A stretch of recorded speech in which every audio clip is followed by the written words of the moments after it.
You're listening to the Paranormal Peeps on the Darkcast Network. Come to the dark side of indie podcasts with the Darkcast Network.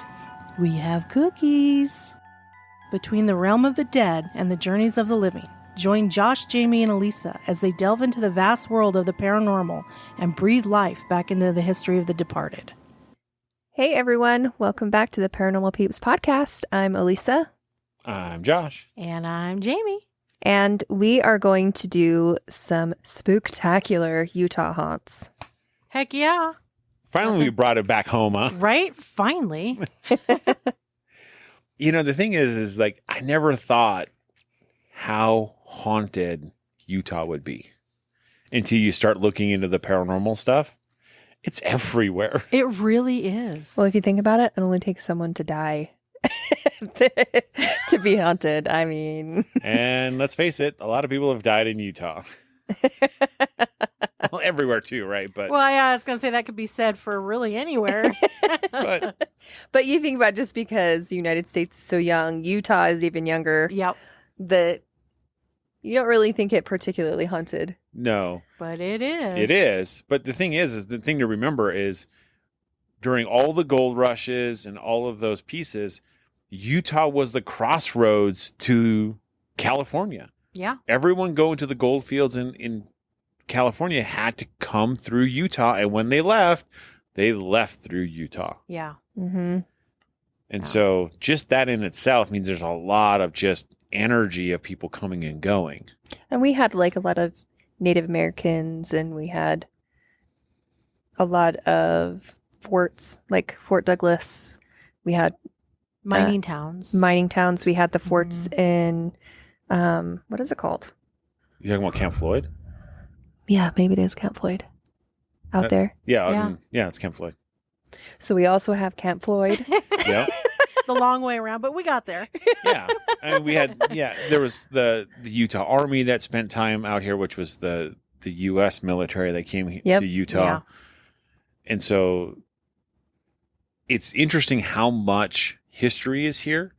And the part that I think was really surprising to learn is, yes, there were a lot of mining towns, and all of the mining towns here in Utah had still all of the same issues like those boom bust towns in other states did.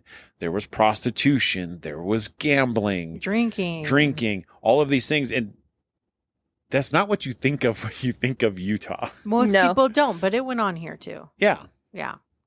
And so it's interesting when you think of it, when you realize of it in that way, that because it was a mining town community and all of this other stuff, there was a lot of garbage that happened out here. That's a good word for it. Yeah. Garbage. That's putting it nicely. Garbage. But yeah, what's amazing is you really don't have to go far to find garbage remnants of past garbage. Yeah. And possibly haunted locations. So no.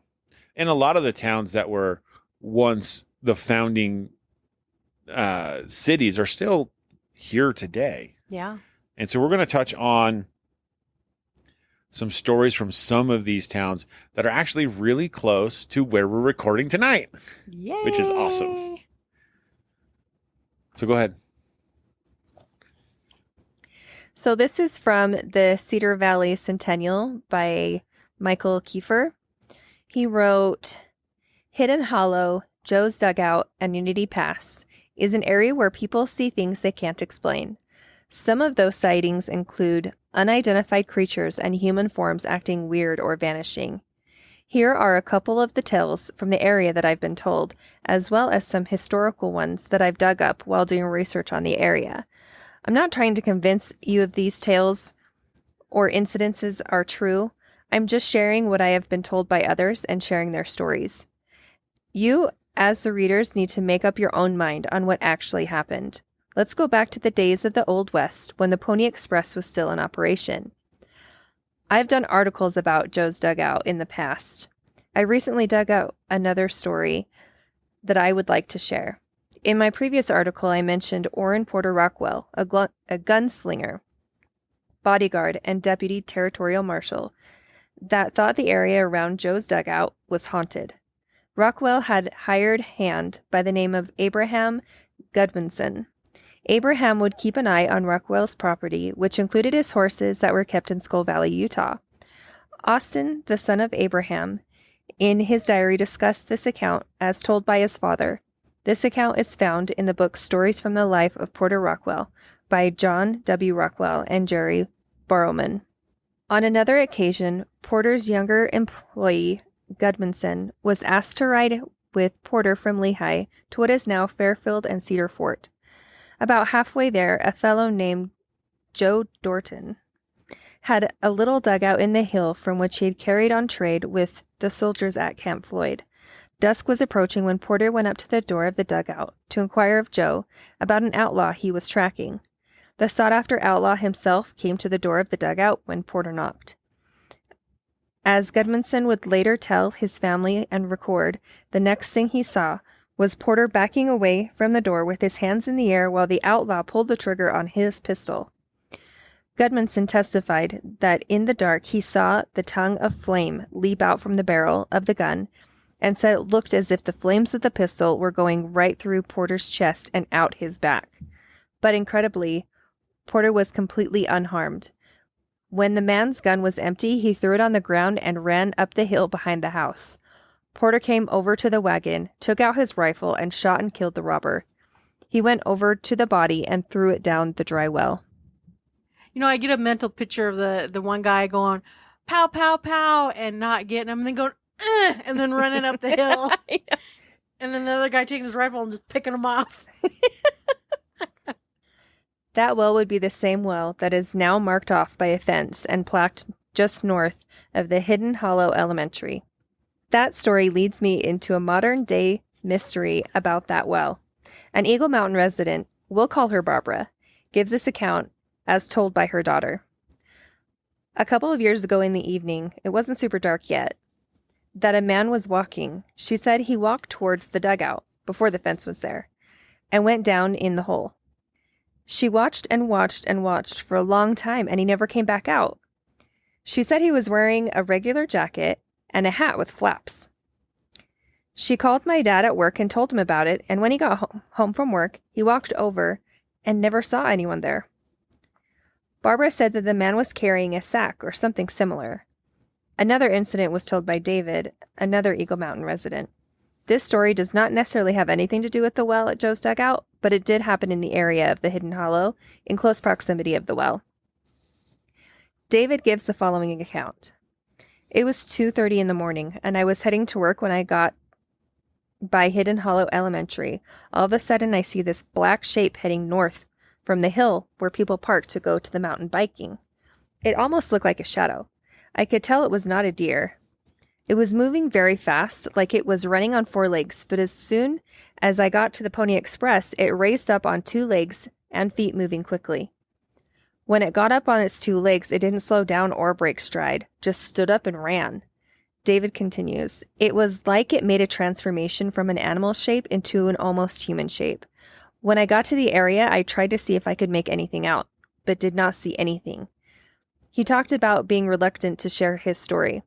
I kept quiet because I thought I couldn't have seen what I had just saw. But I do know I saw something. Another resident had the same type of incident a few years previously. This is what he recorded that his sister experienced, and shared it on a paranormal website. The following story was shared on darknessprevails.org. It was sort of a cloudy and cold night. The moon was out and it gave off a little light, but she could still see. I wasn't with her that night. I was safe at home watching a movie. When she was near the town park, a silhouette of something was near her. Upon closer inspection, she could see that it wasn't human. One of the streetlights she saw, the shadow was one that looked like a whole bunch of different animals at once. May I remind you, she wasn't under the influence or hallucinating. So, this was all real. She calmly started walking away as it came closer. My sister then turned around and started speed walking back to the house. Taking a few looks then, she could see that it had never made any advances towards her after she had started speeding up. When she got home, she looked rather shaken up. My other sister asked her what was wrong, and she explained that the whole incident. Even though I was around 9 and gullible at the time, I still believe her to this day, especially from the look on her. Her look told me that whatever she saw was definitely there and definitely real. Those are terrifying. Yeah. Well, you never hear about multiple animals. You No. hear about like one animal. Sure. Yeah. They both kind of have story, like features of the Skinwalker story. Yeah. Running Yeah. on all fours, then walking on two and Yeah. running. And not There's losing speed. similarities. Yep.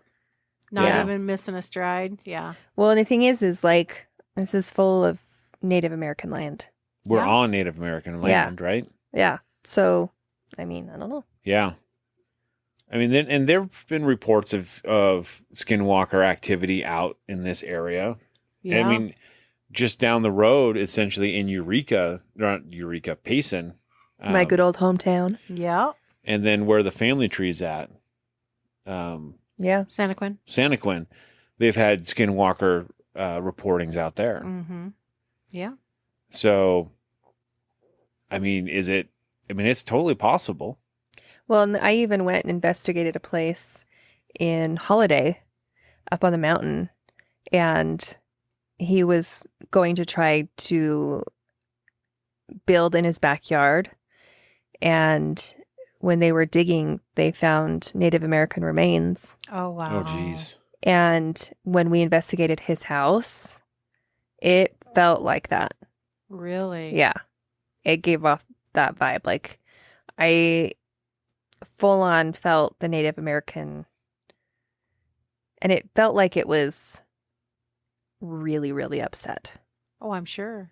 So I bet with, like all these houses getting built out here, because this is just blossomed. There's so many houses out here now. It's crazy. When we first moved out here, there were a few businesses, but it was a lot of fields. A lot of just open fields. Yeah, and like I was, acres and acres. yeah, like I was telling you guys earlier, to move out here, you had to have like 3 acres. When I was younger, Yeah. you had to buy at least 3 acres to Build. move and build out here. Mhm. Not now. It has blown up A lot. A lot. It's actually to the point of like, Get me out. get me out. Yeah. Yeah, it's like I love that things are convenient, but it's so much and so many. They can't even staff all of it. There's so many Yeah. little places, and it's ridiculous. Well, and what I hope too is because this dugout and by Cedar Fort in where Camp Floyd is at, that's Mhm. still Pretty open. very rural Yes. at the moment Yes. because that's only 15 miles from where we're here. at. Yeah. And so, and we've, like we said, we've been out to Camp Floyd Yeah. in those. And so I just hope that it stays that way because I do too. part of my worry in that avenue as we start to expand, right? Mhm. Some of these things get tossed aside They do. and will we lose the dry well, right? Because this story of Porter Rockwell being shot but not being hurt, I mean, that's a really amazing story. Yeah. And so, like, if you lose the dugout and you Mhm. lose the dry well, does the story go with it? And do you lose those pieces? Because it becomes less physical and more fantastical. Right. More legendary than, Yeah. Mhm. and stories are going to change, you know? Yeah.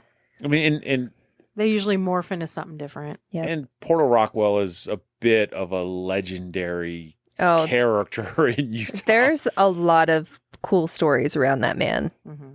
that tough man. And one that there's actually several stories about his property itself being haunted. And where he was at, where his cabin was at, that he would go out into his orchard and talk to the ghosts and the spirits that were in his orchard. It's That's real. amazing. Yeah. I'm bored. I'm going to go talk to the spirits in my orchard. I mean, I'd probably never leave there And- in that case. And we know where it's at. Yeah. That's the Well, cool part. And that makes me wonder, is he sensitive to those things? Like, is he like mediumistic, Maybe he was. Yeah. you know? Yeah, it's very possible. It's very possible. And maybe that's why he felt so strongly about protecting others, is because he knew about life after death and whatever, you know? Right. I Yeah. don't know. He's a Wow. fascinating character, that man. Yeah, he's a little bit of, I want to say, Billy the Kid Uh-huh. and Pat Garrett. Kind of in what it's, Intertwined into one. yeah. Yeah. Yeah, he's, depending on which side of the story you're on, is going to depend on how you view him. To some, he was a great and honorable man, and to some, he was a cold-hearted murderer.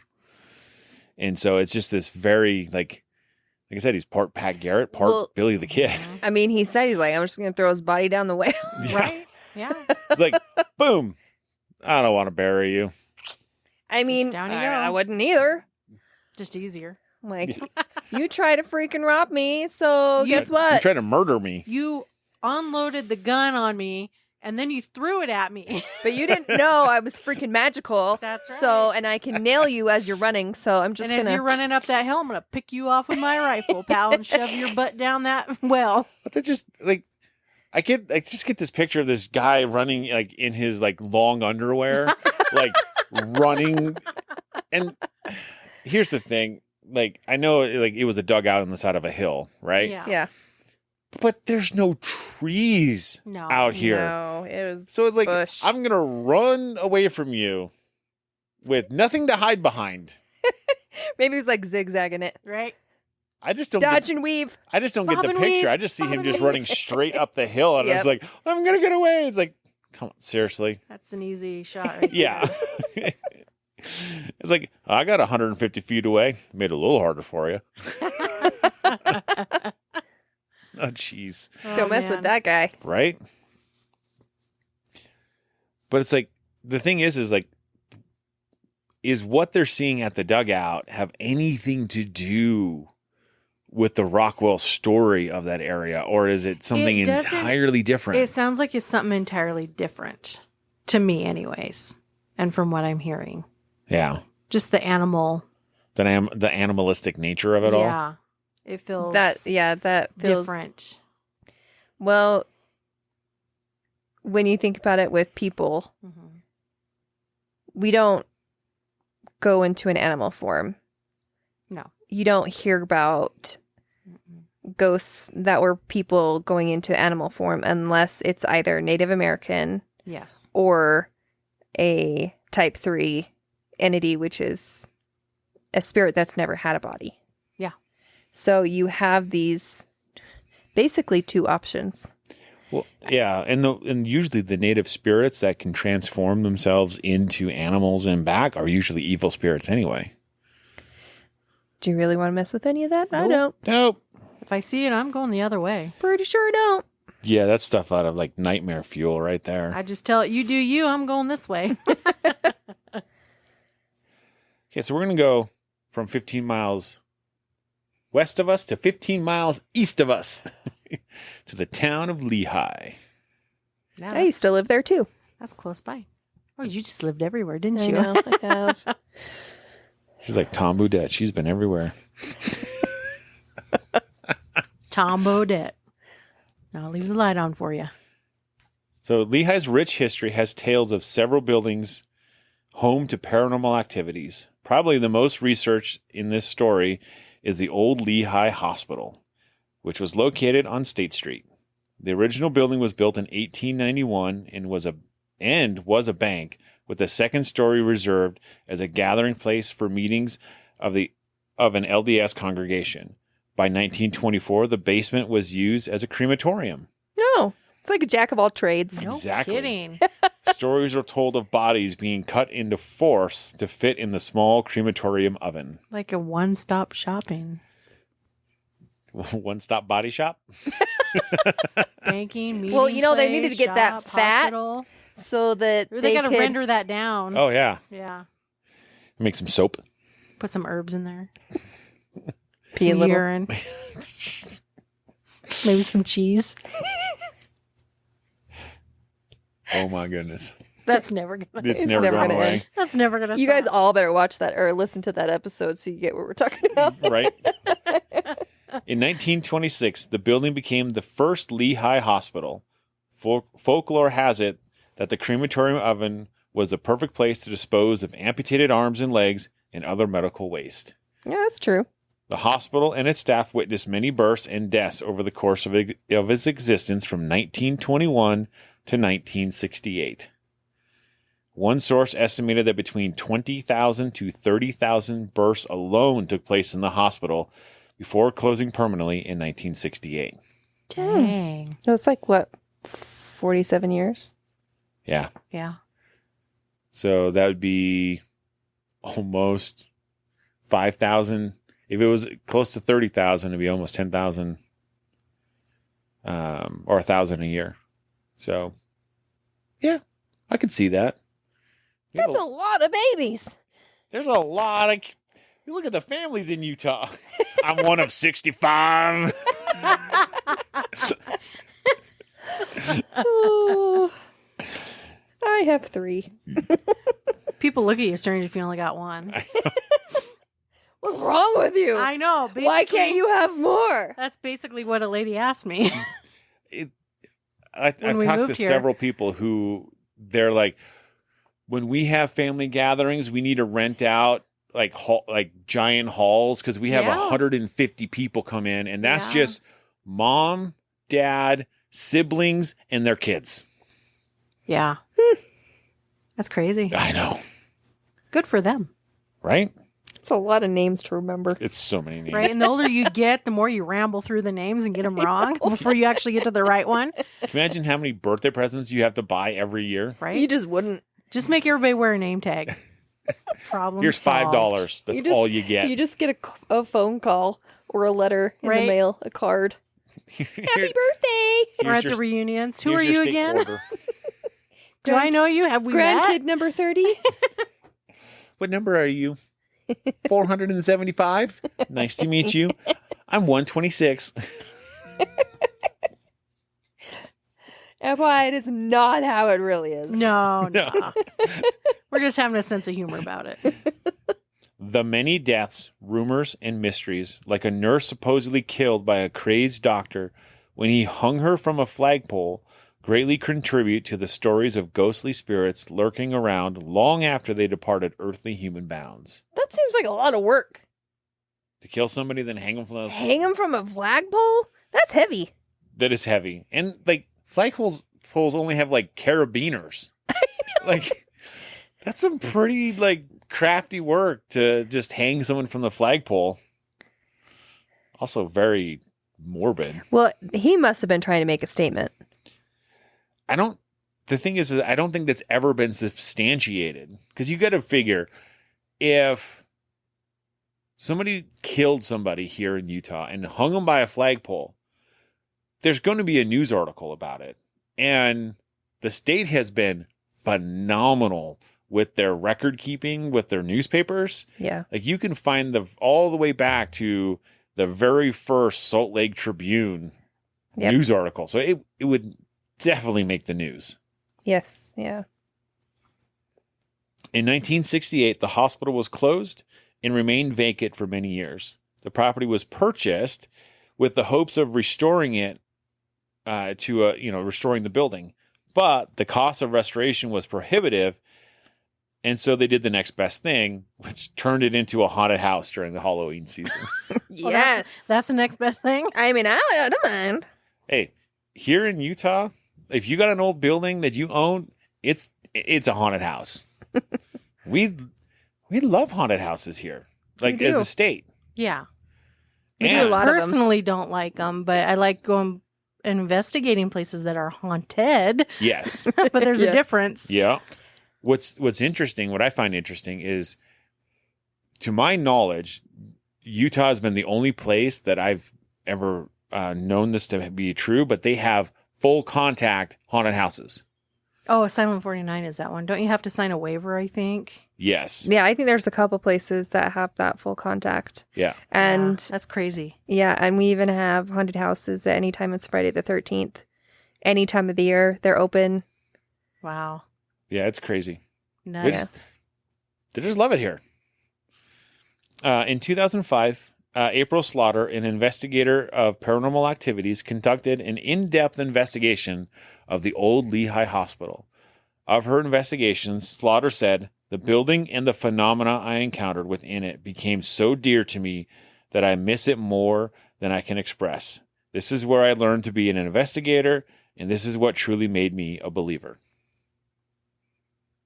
Which I can get that. Like, you can go back to these places time and time again and just have like an affinity for the place. Oh, absolutely. Old Montana State Prison. Waverly. I wouldn't know. Okay, I wouldn't know. She pouts every time I bring it up. She's going to until we take her there. I know. You better just get it over with and just take me there. Right? So she related an experience recorded in Taps Para magazine. We stepped just inside the lobby area of the hospital, and I turned on my audio recorder. Just about 5 minutes after we entered the building, the front door opened, and the owner asked us to leave. At that time, we recorded a voice or an EVP saying, "Get out, quick." Ha. Oh. It's the giggle at the end It's that the you're like, ha, ha, ha. Yeah. It's like, ha ha ha. You're in trouble. You were told to leave. Hurry, run, quick. On March 15th, 2011, in an internet post from Scott Meyer, a nephew of Lehi's Dr. John Myers, concerning the old hospital reads, "My uncle had several paranormal experiences while practicing medicine. I remember my brothers and I were floating sticks down the deep gutter on the north side of the building, waiting for my parents who were visiting my brother. At one point, I sensed we were being watched. I looked up and saw an apparition of a man near the northwest corner of the building. I remember him smiling at us. Then he was gone. As a kid, I wasn't scared. It just seemed kind of odd to me." I mean, as a kid, it would be weird. Yeah. But yeah, I can see where you wouldn't be scared, though. Other ghost stories are told of experiences in the historic John Beck Strasberg home located just west of the hospital. The home, the oldest standing home in Lehi at the time, had been converted into a boutique called Scrooge and Marley's. That's so That's cool. Cute. Several employees had visits by spirits. Liz Anderson tells, "Every time I turn on the vacuum to clean up after closing time, the vacuum would mysteriously quit. I don't think whoever they were liked the noise. One day, a customer reported that a blonde, curly-haired girl in a long blue dress had scampered up the stairs to the inventory room. Upon investigation, no one was found. The young girl was never observed coming into the store or leaving. Nice. Ooh. The owner was painting in the house late one night when a children's laughter was heard." That's always a little creepy. Right? "Upon looking out the window and examining the whole building, no children were found. Those who worked there often heard voices when the store was empty. They never were afraid because the voices were friendly." That does help. When they're not ominous and dark and growl at you. Right? That just reminds me of when I was working in a sub shop by myself and hearing little girls laughing at 10 o'clock at night. That would be creepy though. In an industrial area where there's no homes. Okay, that's extra Next to creepy. railroad tracks. Oh, there you go. Yeah, well. Yeah, that was freaky. The author writes, "My experience with the old hospital comes firsthand. I was one of only a handful of tenants who lived in a ramshackle apartment in the building for a brief period in the 1970s. Had my mother known that a crematorium existed in the basement, I highly doubt we would have stayed even one night.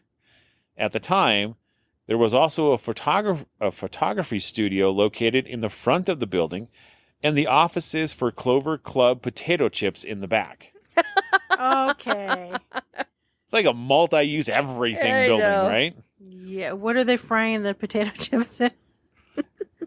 You should never ask that question when Especially- the crematorium is involved. Exactly. Our apartment was a 2-level unit.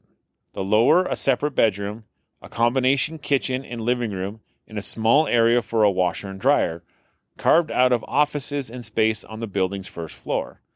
I had unobstructed access to an entirely vacant second floor to myself for my bedroom. That's got to be big. I distinctly remember the west-facing window was a half-arch type. They looked like half-moons on its side that would cast an eerie light on the walls as cars drove past. My bed, at my request, was put center on the nurse's station, which was a wooden riser with no rails about 2 feet high in the center of a large open room. I could not sleep. There's no way. Yeah. It's like, here I am in a large empty room. Right, smack in the middle. Yeah. That'd be weird. It would be Yeah. super weird. I think you would feel like, I know I would. I'd feel kind of vulnerable. That's what I'm saying. I couldn't sleep. Like it'd just be odd. Yeah, I don't know. It's something weird about like not sleeping near a wall or anything. So like you have like that space to back you up. It's like a sense of security. And when Yeah. that's not there, like anybody could attack you from any side. Any angle. Right? They could drop out of the sky right on top of you. I mean, come on. You're vulnerable. So it said, my first encounter with an apparition came when seeing the outline of a man standing in the doorway leading to what was the hospital records wing and the stairs to the 3rd floor. He was there most every night, never moving from his position in the doorway, but noticeable enough to make his presence known to me. Oddly, getting to sleep was never really a problem. One day, curiosity finally got the best of me, and I went into the records area to explore. In the 3rd floor during the daylight hours. And I found boxes and boxes of patient records, many of them from decades earlier. Many pointed to the patients being there for mental evaluation or confinement. An obvious person to ask about the building was my mother, and before I had even fully asked the question, she said, "Though I never saw a ghost, I always felt a heavy presence around when I was there, especially alone." My question is, why do they have all the records still there? Why didn't they take them? Good question. You know, it's a really good question, but like we've seen several like urban explorers go into like abandoned hospitals, Yeah. For sure. and they've got Files. records and files and x-rays and Blood samples, all the things. just everywhere. Kind of crazy how much stuff gets left in these buildings when they get abandoned. Well, it really is like when you do watch those urban videos of people going in these places, the sheer amount of like equipment, while it's outdated now, like back when it was originally closed, could it not have been repurposed? Yeah. A lot of it, even like some of the beds, like Yeah. even the frames of those, beds I and thought stuff. the same thing. And it just shows you, how much as a country that we just waste. Yeah. We're a throwaway society, and that's what is really sad. So I kind of have a thought thinking about how like hospitals Mm-hmm. in general, Yeah. when they're not used as hospitals anymore, are almost always haunted. Yeah. Yeah. And it makes you wonder, what is it about life and death, like the birth and the death of a person, Yeah. that makes it so haunted? Because just because you die there does not mean You have to stay there. that you have to stay there. No, definitely not. Well, yeah. I mean, the only thing that I could honestly think of is because some people spend their last moments there, and I think for some, I don't think everybody goes out peacefully. Well, I So mean, there's a lot of emotion. yes, which I get. Yeah.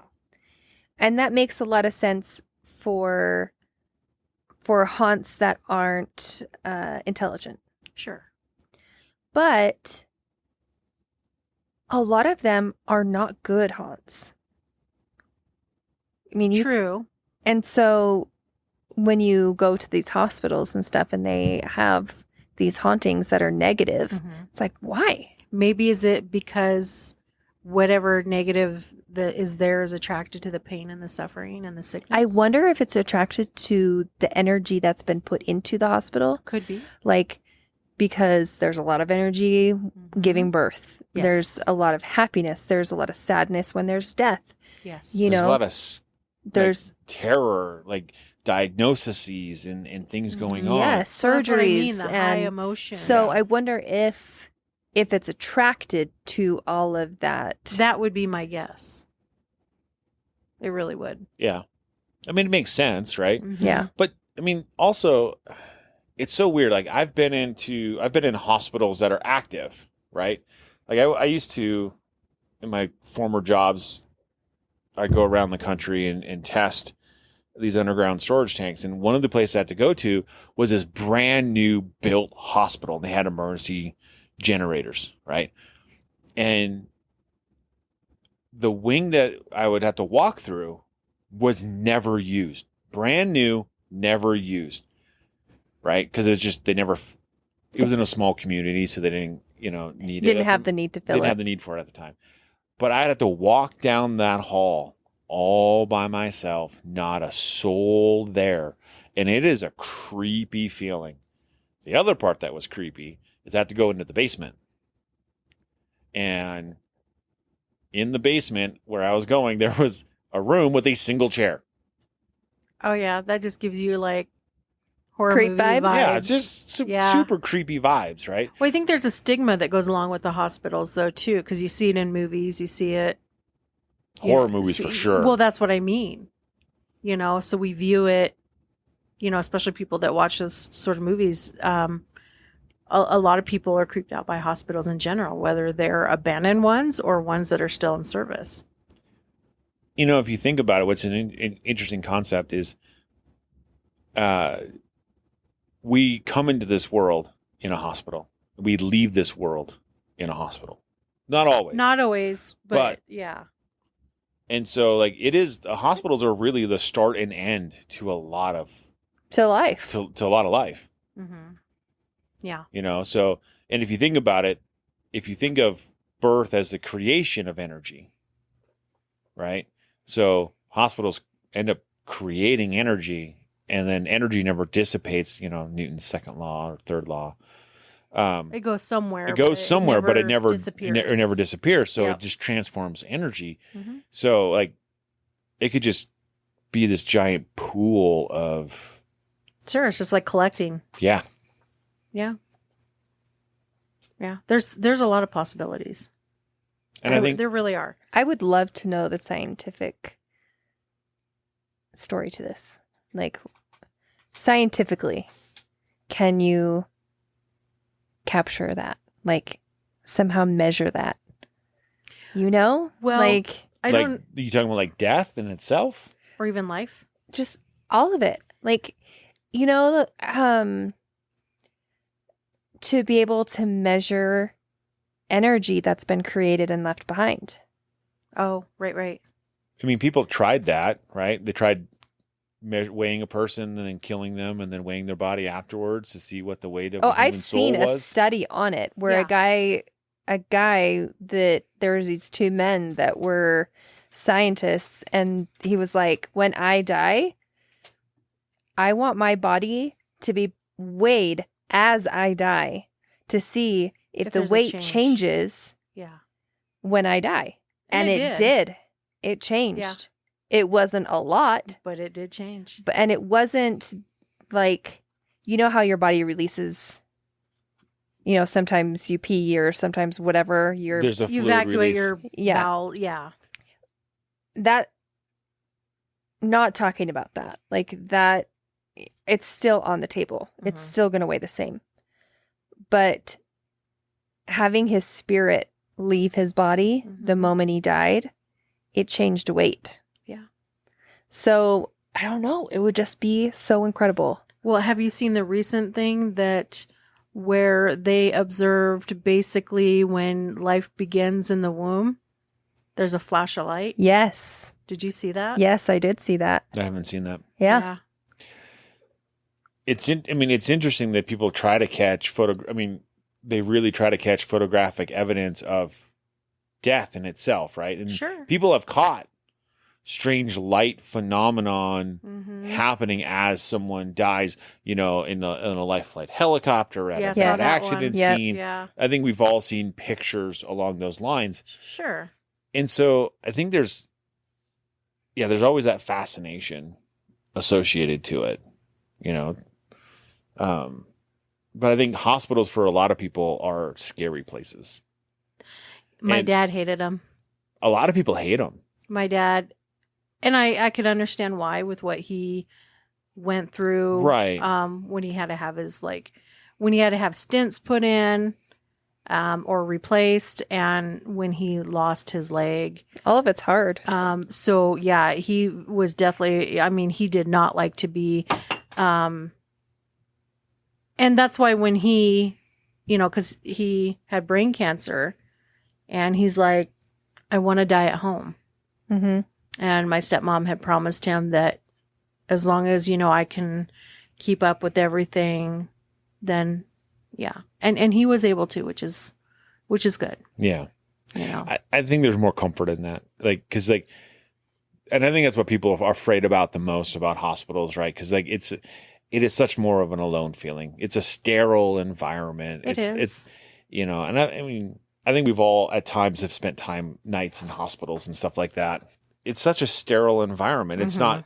It's not hospitable in that avenue. Well, and there's just when I know that when I'm not feeling good, I want to be home. I want to be in my own bed. Yeah. In my own room. There's a comfort that comes with that, around my husband, those pieces. I don't want to be elsewhere. I don't want to be in a hotel. Obviously if you're sick and you're out of the state, you really don't have much of a choice. But if I have my choice, I want to be at home in my own bed. Yeah. There's a comfort and a calmness to that. Yeah. And I think that's why hospice care is really Such a cool thing. such a great thing. And the people that work for hospice and do that end of life care stuff, they're amazing. Agreed. Yeah. 100% agreed. They're very amazing. So what I find disheartening about this story is when I look up places that are haunted in Lehi, this is one of the first ones that come up, the Lehi Hospital. Right. Unfortunately, it doesn't exist because it was torn down in 2009. Yeah. The other house, the Strasbourg home, was torn down in 2014. So neither of these places, as cool as they sound to investigate, Are even there. are even available. Yeah. Another haunted place that I had heard of before was called Porter's Place, named after Rockwell Porter. Yeah. Porter It Rockwell. was a Or steak. Porter It Rockwell. was a little steak place. Yeah, it was a little steakhouse. And they were right on Lehi Main Street, with the Yeah. historic Lehi Main Street. And this building that it was in was built back in the early late 1800s. And it had reports of being haunted, of apparitions, things disappearing and reappearing. And I'm like, oh, that sounds so cool. We should go check it out. And just as we were getting up the idea to go check it out, they permanently closed it and tore it down. And now there's a whole brand new yoga studio or something. They built something really stupid there, Aw, lame. I know. Yeah. It's horrible. A historic building, they just demolished it. So, and in lies the problem is as our towns get renovated and continually renovated, we lose some of these historic homes, these historic places and buildings. Yeah. But what doesn't change, usually in those cases, is the spirits don't always leave. No, they don't. Sometimes you can replace it with a new building and It's still haunted. you could still have those spirits that linger there. Yep. That's why I always want to know, are you still haunting that area? Is it still haunted? Are you guys having experiences? Right? Can we go check it out? We'll come in and investigate. I mean, there is a building there. There is a new is. building where the old Lehi Hospital was. So Yeah. something we could always talk to them What about. is it now, though? Do you know? I believe it is an eyeglass center. Oh, okay. I believe that's what's there. I got to, the last time I looked, I think that's what it was, but I'm not entirely sure. All right. So we got one story left. And this was actually sent in by one of our listeners. Woohoo! Right on. I love it when that happens. I do too. It's always so great. So this is someone that they know. It's not their direct story. So, but it is posted online, which is always kind of nice. Right. About 6 months ago, I was at the Lehi Arts Center. I was dropping something off in the main office during the day.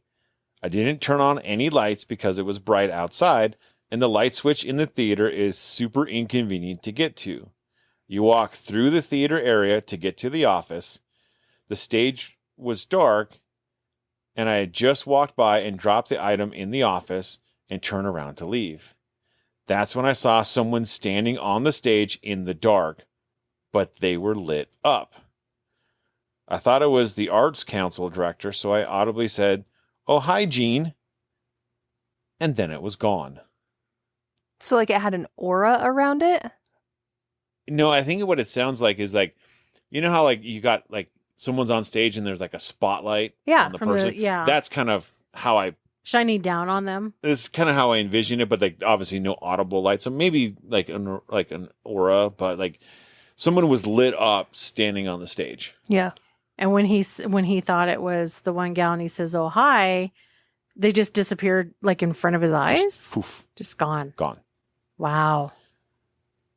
I wondered why she would be there during the day anyway, but didn't think much of it because it could have just been my eyes playing tricks on me. I think that's the first thing that everybody thinks of when something happens. It's like, no, I didn't see that. That was just... I got to justify it away. Yeah, you try to rationalize it. Yeah. You know? Because it couldn't possibly be something else standing there. And sometimes it's not, right?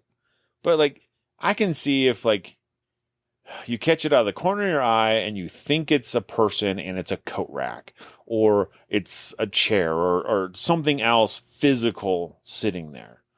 But how do you mistake a person standing in the dark on a stage lit up like there's a light from them? And they're there long enough to say, hi. Right. Yeah. You know? So like that's what, 10 seconds? You're not going to do that if you just catch it out of the corner of your eye. Exactly. So fast forward to about 2 months ago. Again, went to the Lehi Arts Center to drop something off and pick something up during the day. I unlocked the building and went inside. It was dark again, and I just went straight through to the office to drop something off. I turned on the light in the office and looked for the item I needed to grab. I got it, turned off the light, pulled the door shut, and made sure it was locked. That's when I turned around. There was a woman standing face to face with me. Oh, gosh. She looked right at me and smiled. It knocked me back into the wall and door. I blinked my eyes and she was gone. Like, good smile or creepy yeah, smile? Creepy smile or like friendly smile? I don't know. I think if you turn around, like, it would be startling either way. Yeah, either you way got you're somebody going to be right in your startled and you're face. going to like kind of retract. You're going to retract, right? And so you're going to back up against the door because you're not expecting someone to be like right up in there. your grill. In your personal That's going to bubble. scare you no matter if it's a live person or a dead person. It doesn't matter. Yeah, exactly. Exactly. And then the fact that they disappear right in front of you. My heart rate skyrocketed. I was shaking.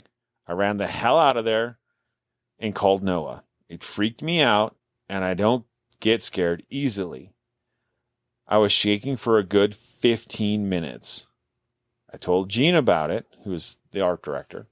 There had been other sightings. She asked me what she looked like. I told her, older woman with white kind of pioneer hair in a bun, very pretty, and seemed kind. Oh, okay. So it was a good high then. Yeah. Yeah, it's a good high. Or a good smile. Good smile, but still, like you're not expecting to see somebody standing there. Startling for sure. Yeah. So Jean asked if it could be Hester Rippey. I knew Hester Rippey, as in Rippey Literary Center. Never heard of it. Nope. Yep, me neither. But then again, we don't stomp through Lehi too much. Usually No. right through it and back through it again.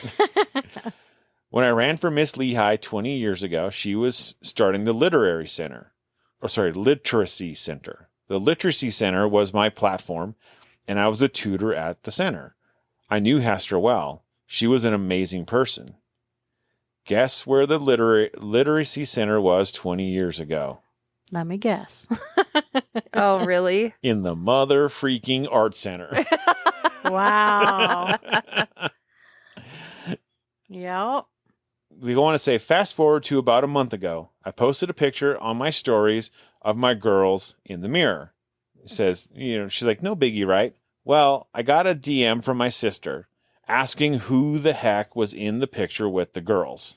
We can post this picture I would. to go with the story. Yeah. But you can clearly see there is what looks to be an older lady sitting in the mirror. In between the girls.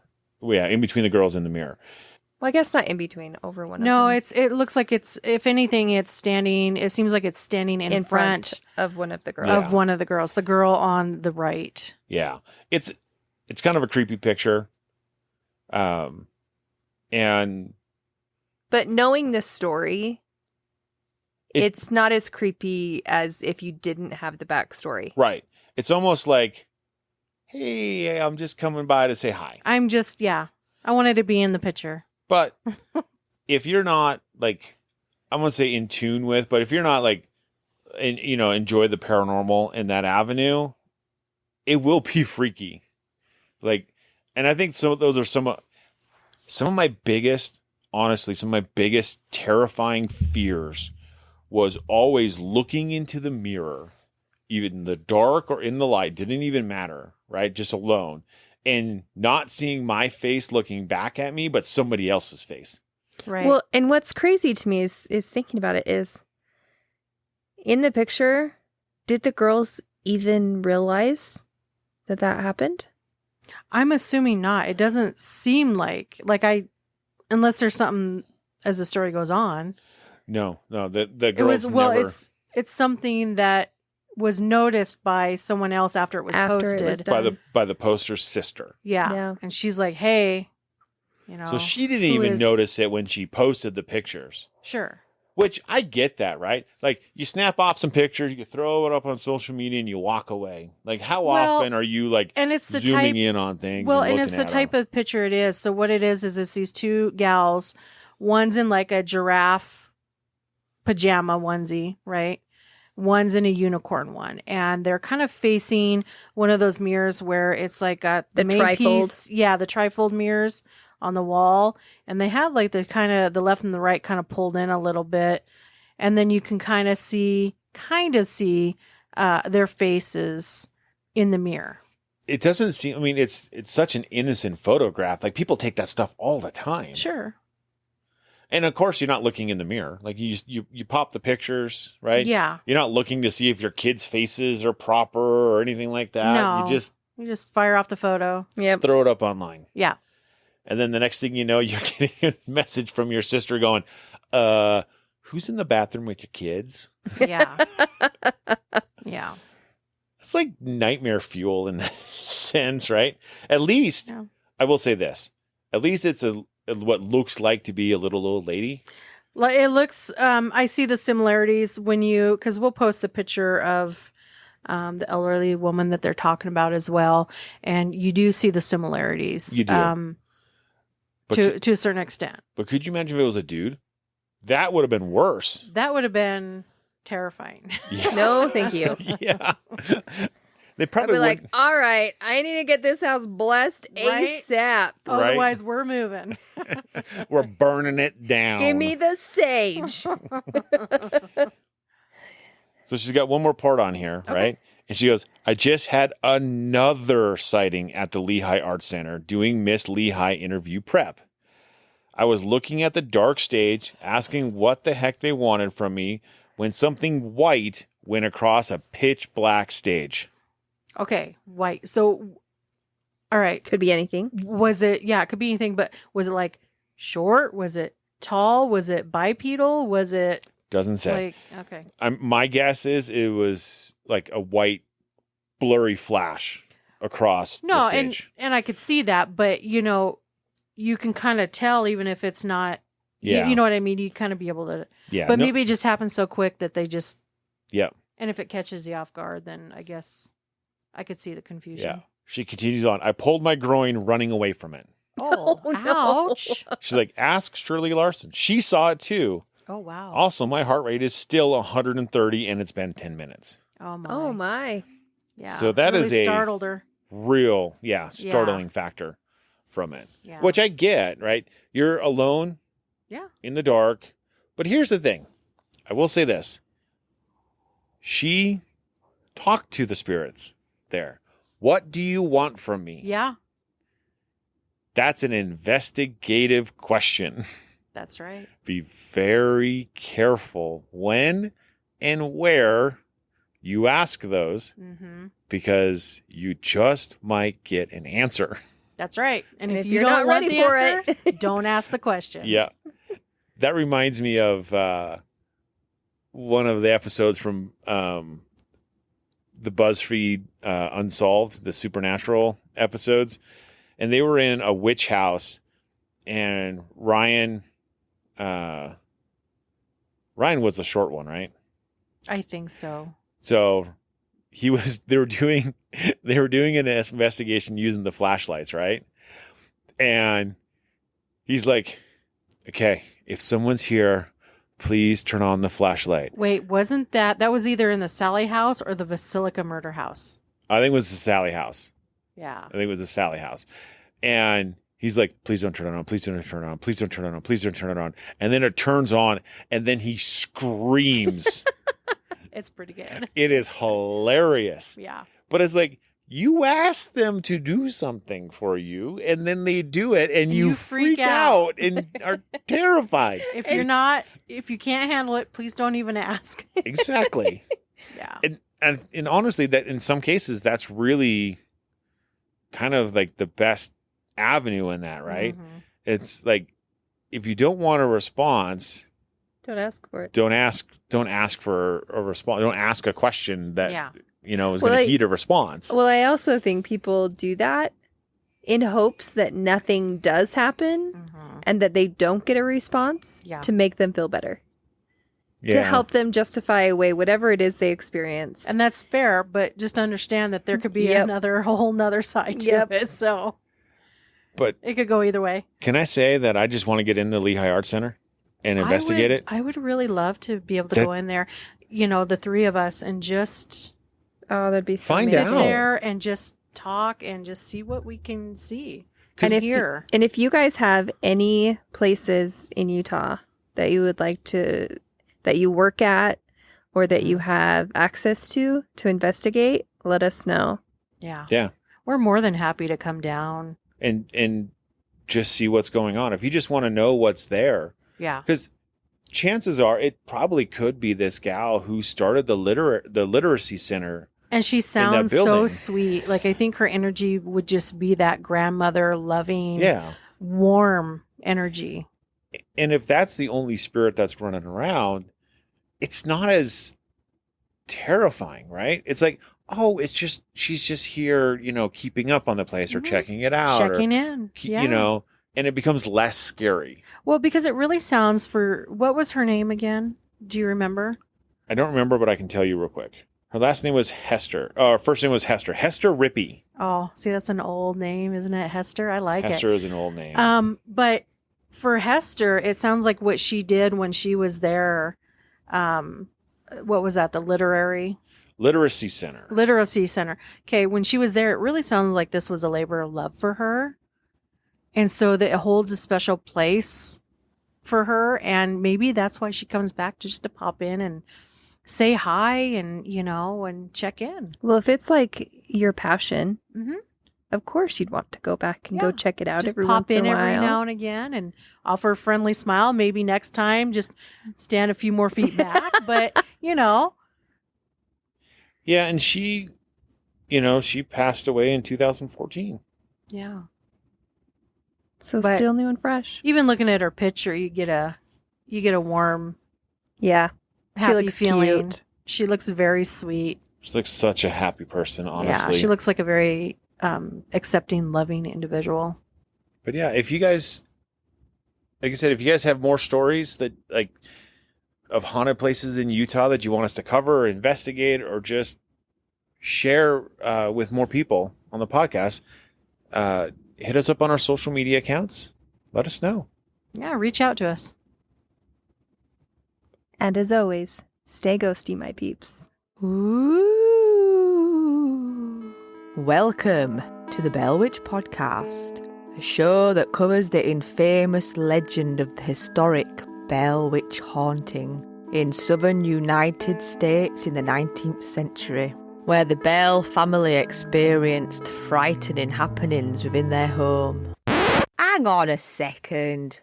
No, that's the wrong Bell Witch. This is a podcast about being a witchy pagan in the 21st century, airing bi-weekly, with different guests on each month sharing their pearls of wisdom and gems of knowledge from their very own witchy businesses. I call it a moot loot. Here we cover a wide range of pagan and witchcraft related topics, from sigils, spells and spirits to Reiki rituals and pagan parenting while camping in the Bell tent named Delilah. It's got nothing to do with the Bell Witch from the 19th century in Tennessee that scared people to death in a little townhouse, which may or may not be true. Pretty cool story, but yeah, it's the wrong Bell Witch. This Bell Witch podcast is brought to you by Swales, the friendly green witch from Leeds, UK. A northern witch with a strong Yorkshire accent, a love of all things weird, spooky, magical, and a smelly dragon named Dave. So tune in every 2 weeks for a sprinkling of Yorkshire magic. Listen to the Bell Witch podcast with me, Swales, a friendly green witch, wherever you get your podcasts. Listening to the Paranormal on the Darkcast Network. Come to the dark side of indie podcasts with the Darkcast Network. We have cookies. Between the realm of the dead and the journeys of the living, join Josh, Jamie, and Elisa as they delve into the vast world of the paranormal and breathe life back into the history of the departed. Thank you for listening to the Paranormal Peeps podcast. You can find us on social media at Twitter at CPR Paranormal, on Facebook at Paranormal Peeps Podcast and Cold Spot Paranormal Research. And you can find us on Instagram at coldspot_paranormal_research.